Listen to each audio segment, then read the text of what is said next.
সংসদ সদস্য আনোয়ারুল আজিম হত্যার মূল পরিকল্পনাকারী হিসেবে অভিযুক্ত আখতারুজ্জামান শাহীনের বিলাসবহুল বাংলো এটি।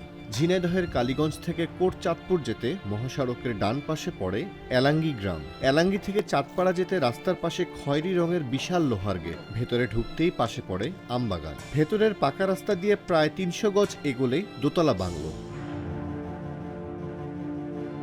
এ বাড়ির বাম পাশের কোনায় রাস্তার পাশে ৩টি ছোট ঘর। বাংলোর ভেতরে রয়েছে পুকুর, গরুর খামার।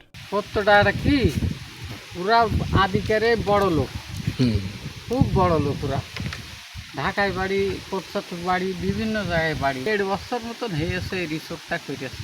এখানে মনে হয় 35 বিঘা কি 25 বিঘা এর ভিতর পুকুর আছে। পুকুর আছে। কি কি আছে একটু জাস্ট একটা আছে পুকুর, বলেন না। মাছ আছে, গরু ছাগল ছিল। দেশ বিদেশ থেকে লোক আসতো। আচ্ছা, পুরা এখানে রাত থাকতো, রাত থেকে চলে যেত। খাওয়া দাওয়া হতো, খাওয়া দাওয়া হতো এখানে। গান বাজনা হতো নাকি? না, আমি জানি না ওটা, যেটা জানি না ওটা আমি বলতে পারবো না।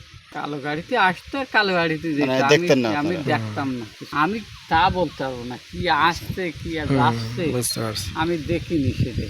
৬ থেকে ৭ বছর আগে এলাঙ্গি গ্রামে প্রায় ৩০ বিঘা জমির উপর আখতারুজ্জামান শাহীন গড়ে তোলেন দোতলা এই বাংলো। যুক্তরাষ্ট্র থেকে দেশে এসে এই বাড়িতেই থাকেন শাহীন।